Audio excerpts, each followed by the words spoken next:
देखें एजाज़, आज जो अभी आपने बात की बल्दियाती इंतखाबात वाली, सब बड़ा अफसोस होता है कि इनको मकामी जमहूरियतें कहा जाता है। लोकल जमहूरियत जो हमारे गली मोहल्ले की लोकल इलेक्शन है, हमारा काउंसलर है, हमारी छोटी सी यूनियन काउंसिल की एक सल्तनत है और फिर वो ज़िले के लेवल पे जाके एक हुकूमत बनती है। और जो कि हमारी जो बुनियादी तरक्की है, गली मोहल्ले की जो रोड बननी है, नाली बननी है, पानी की फराहमी है, जो कि हम MNA और MPA से मुतालबा कर रहे होते हैं, वो सारे काम बेसिकली इन मकामी जमहूरियतों के करने के होते हैं। सिविक बॉडी जो हमारी, जिसको ये रूल करते हैं हमारे अवामी नुमाइंदे, उसके करने के होते हैं। तो बड़े ही अफसोस की बात है कि हमारी जो बड़ी सियासी जमातें हैं वो पता नहीं क्यों इन जो है ना बल्दियाती इंतखाबात से घबराती रहती हैं। बिला शिरकत गैर, मैं किसी एक जमात की बात नहीं कर रहा, जो जमातें मरकज़ में इक़्तिदार में होती हैं वो पता नहीं क्यों डिले करती रहती हैं। उन्हें क्या रिपोर्ट्स होती हैं कि शायद उनके नंबर कम आएंगे या क्या। लेकिन अफसोस की बात है। तो पहले तो आप एजाज़ ये बताएं कि चीफ इलेक्शन कमिश्नर के हवाले से आपने कहा कि वो कोई बड़ा फैसला लेने के, तो वो क्या है? आसिफ, आज chief election commissioner Sikandar Sultan Raja, उनकी क़यादत में इलेक्शन कमीशन ऑफ पाकिस्तान के 5 मेंबर्स की मीटिंग हुई और इस मीटिंग का एजेंडा था, या जो केस है जिसका एजेंडा था, पंजाब और वफाकी दारुल-हुकूमत इस्लामाबाद में बल्दियाती इंतखाबात। अब अहम बात यह है कि दिसंबर 2021 में पाकिस्तान तहरीक इंसाफ की हुकूमत थी और जो मुद्दत है बल्दियाती इदारों की वफाक में और पंजाब में ये ख़त्म हो गई। उसके बाद होना तो ये चाहिए था कि जो ही मुद्दत ख़त्म हुई फौरी तौर पे शेड्यूल का अनाउंस हो जाता, नहीं हुआ। और आपको ये याद हो कि दिसंबर 2021 ये वो टाइम है जब खान साहब के ख़िलाफ़ एक माहौल बन रहा था और आपको पता है जनवरी में फ़ाइल होती है, जनवरी फरवरी में, और अप्रैल में खान साहब को इक़्तिदार से निकाल दिया जाता है, अप्रैल 2022 में। तो ये वो एक टाइम है। खान साहब ने बल्दियाती इंतखाबात नहीं करवाए। उनके बाद शहबाज शरीफ साहब आ गए। शहबाज शरीफ साहब ने भी मुनासिब नहीं समझा कि वो इंतखाबात कराएं या उसका कोई शेड्यूल दें। फिर इंटरिम गवर्नमेंट आ गई मोहसिन नकवी साहब की, वज़ीर दाखिला हैं आज। उस दौरान भी ये नहीं हो सका फॉर मैनी रीज़न्स, उसकी लीगल रीज़न्स बताई जाती हैं। फिर आ गई दोबारा शहबाज शरीफ साहब की हुकूमत और पंजाब में आ गई मरीम नवाज़ साहिबा। दोबारा इंतखाबात नहीं हुए।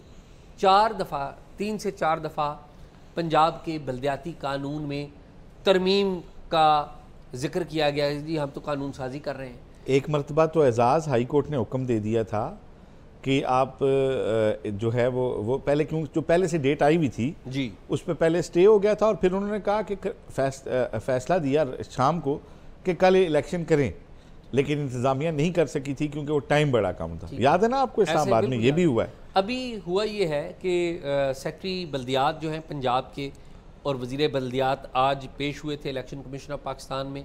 उन्होंने कहा जी अप्रैल में हमने एक नई जो कानून साजी की है जो कि अभी पंजाब असम्बली की कायमा कमेटी में ज़ेर गौर है, इसलिए हम नहीं वो कर सकते। उमर हमीद साहब हैं, बड़े सीनियर ब्यूरोक्रेट हैं, आजकल वो secretary Punjab secretary election commission of Pakistan लगे हुए हैं। उमर हमीद साहब ने बताया कि ये तो पंजाब गवर्नमेंट सीरियस ही नहीं लग रही कि बल्दियाती इंतखाबात करवाए जाएं। उन्होंने एक पूरा बैकग्राउंड भी दिया।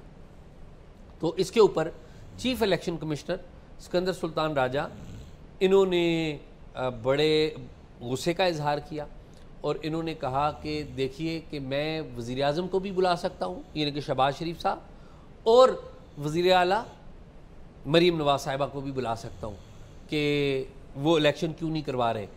अब जो केस है उसकी प्रोसीडिंग आज ख़त्म हुई है, अगली तारीख नहीं मिली, लेकिन चीफ इलेक्शन कमिश्नर ने कहा कि हम अब पूछेंगे नहीं, हम तारीख देंगे इलेक्शन यानी बल्दियाती इलेक्शन की।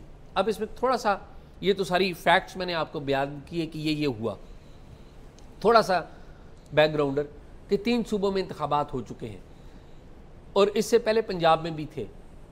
अलमिया ये है कि जितने भी हमारी सियासी जमातें आती हैं वो बल्दियाती इंतखाबात अव्वल तो कराते नहीं हैं, दूसरा करवा लें तो उनको पैसे और इख्तियारात नहीं देते, जिसकी वजह से लोगों के गली मोहल्ले में काम नहीं हो रहे। मिसाल के तौर पे आपने एग्जांपल दी, मैं ज़रा उसे और ज़रा डिटेल कर दूं कि बच्चों के स्कूल का मसला है, पानी का मसला है, सीवरेज का मसला है, बेसिक सिविक की ज़रूरियात, गली पक्की नहीं है, गैस कनेक्शन नहीं है, नेम है नहीं है, पार्क नहीं है, ठीक है। ये तमाम चीज़ें डील करती हैं आपके लोकल गवर्नमेंट के नुमाइंदे के पास, जिसके पास पैसे भी होने चाहिए, इख्तियारात भी होने चाहिए। और इसमें MQM को बड़ा क्रेडिट जाता है। आसिफ, MQM ने 2024 के इंतखाबात से पहले एक आइनी तरमीम का मायदा किया था मौजूदा हुक्मरान जमात के साथ, और लगता है अब MQM शायद वो भूल गई है। मायदा किया था नून लीग के साथ। क्या मायदा था कि जब भी बजट आएगा तो बजट आते साथ ज़िली हुकूमतों को ऑटोमेटिक उनका बजट डायरेक्टली चला जाया करेगा, बल्दियाती इदारों के पास डायरेक्टली चला जाएगा। अब वो आइनी तरमीम तो नहीं हो सकी, बाकी आइनी तरमीम हो गई हैं जो हुकूमत ने करवानी थी। मुझे नहीं पता MQM के जो बड़े हैं वो किधर हैं, खालिद मकबूल सदीकी साहब वो कहाँ हैं, हमारे मुस्तफ़ा कमाल और फ़ारूक सत्तार ये किधर हैं। They should have come. और मैं समझता हूँ कि MQM ने ये बहुत अच्छा काम किया था कि ये इसको एक इशू के तौर पे लेके आए थे। उनको इस मौजू पे भी बात करनी चाहिए। कमिंग बैक टू पंजाब, कि पंजाब में सीरियस ही नहीं है, नून लीग सीरियस नहीं है। और मेरे ख्याल में पंजाब में अगर बल्दियाती इंतखाबात करवा दिए जाएँ और सूबों को जो बजट जो है वो मुख्तस अगर कर दे तमाम ज़िलों को, तो ये जो भी वज़ीर आला होगा उसके फ़ायदे में जाएगी बात। आप देखें ना, परवेज़ इलाही जो है मुशर्रफ साहब के दौर के वज़ीर आला थे, ज़िली हुकूमतों की बिना पर वो प्राइम मिनिस्टर के कैंडिडेट बन गए थे, आल दो के उस वक्त फ़ौज के साथ थे। और हुआ ये कि मुशर्रफ साहब अनपॉपुलर हो गए।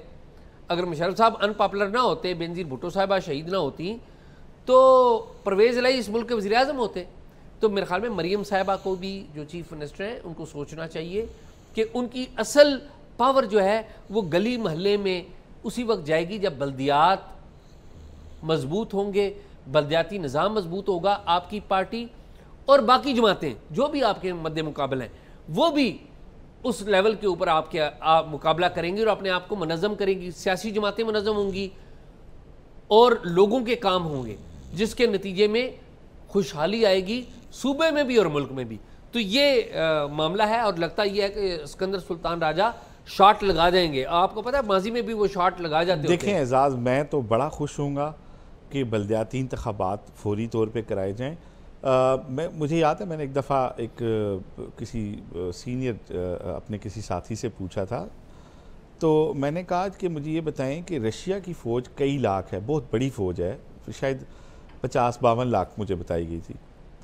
तो मैंने कहा यार उन्होंने कभी मार्शल लॉ क्यों नहीं लगाया। उन्होंने कहा भाई वहाँ पे आम आदमी इस जमहूरी निज़ाम का हिस्सा होता है, जो भी वहाँ पे निज़ाम राइज है। वहाँ पे तो खैर वो आपको पता है ना, वो सेकुलरिज़म के तहत निज़ाम चलाया जाता है, लेकिन उसके अंदर भी लोगों को इनकी इन्वॉल्वमेंट है। तो अगर वहाँ पे कोई मार्शल लॉ लगाए तो वहाँ पे ट्रेन भी रुक जाएगी, वहाँ पे बस भी नहीं चलेगी, वहाँ पे जहाज़ भी रुक जाएगा, वहाँ पे सारे दफ्तर बंद हो जाएंगे। और अगर कोई मार्शल लॉ लगाएगा तो शायद उसे मुल्क छोड़ के भागना यार आप रशिया चले गए, आप इंडिया चले जाए, ठीक है। हिंदुस्तान में भी तो लोकल गवर्नमेंट सिस्टम बड़ा रॉबस्ट मौजूद है। अच्छा देखें एजाज़, उसमें क्या होता है कि जब आप आम आदमी को डेमोक्रेसी का हिस्सेदार बनाते हैं ना इस निज़ाम के तहत, कि हर यूनियन काउंसिल में से 10-15 लोग, 20 लोग, 22 लोग, 25 लोग मुंतखब होते हैं और अपने इलाके के ज़िम्मेदार होते हैं, तो फिर वो इस डेमोक्रेटिक सिस्टम की निगरानी करते हैं। फिर वो वहाँ पे गली महल्ले पे डोर स्टेप लेवल पे लोगों के काम आते हैं, लोगों के मसाइल अपने ही लोगों के दरमियान हल होते हैं। और मुझे बड़ी खुशी है, मैं पहली दफ़ा मैंने जनरल परवेज़ मुशर्रफ के दौर में जो बल्दियाती निज़ाम देखा था, ज़िली हुकूमतों का निज़ाम देखा था। एजाज़ बिलीव मी, मैं पूरे पाकिस्तान में जहाँ भी गया हूँ हर यूनियन काउंसिल लेवल पे पहली दफ़ा पैसे आए थे, ठीक है। उसमें कोई खुर्दबुर्द भी हुई होगी यार, उसमें कुछ अच्छे काम भी हुए होंगे। तो मैं सबसे पहले तो ये जो डिवॉल्व करना है ना ताकत को, मैं इसका बड़ा शदीद हामी हूँ। और सियासी जमातों को अब इस निकल आना चाहिए बचकाना सोच से कि मेरी पॉपुलैरिटी कम है तो मैं इसमें हार जाऊँगा। अब नून लीग को शायद क्यों नहीं करा रहे जी, कि यार हमें डर है कि हम फॉर्म 47 पे जीते हैं तो PTI आ जाएगी। ऐसी कोई बात नहीं है। आपको कॉन्फिडेंस होना चाहिए अपने कामों पे, अपनी पॉलिटिक्स पे, अपने स्टांस पे, और अगर वो नहीं है तो फिर आप उसको ठीक करें। अब आप देखें कल जो इलेक्शन हुआ है उसमें मुस्लिम लीग नून समड़ियाल में, हाँ समड़ियाल में गो के पीटीआई ने ये कहा है कि जो आरओस के दफ्तर थे उसमें हमें नहीं जाने दिया ये वो, लेकिन किसी ने ये इल्ज़ाम नहीं लगाया कि हमारे पास फॉर्म 45 में कोई और रिज़ल्ट है और फॉर्म 47 में कोई और रिज़ल्ट है।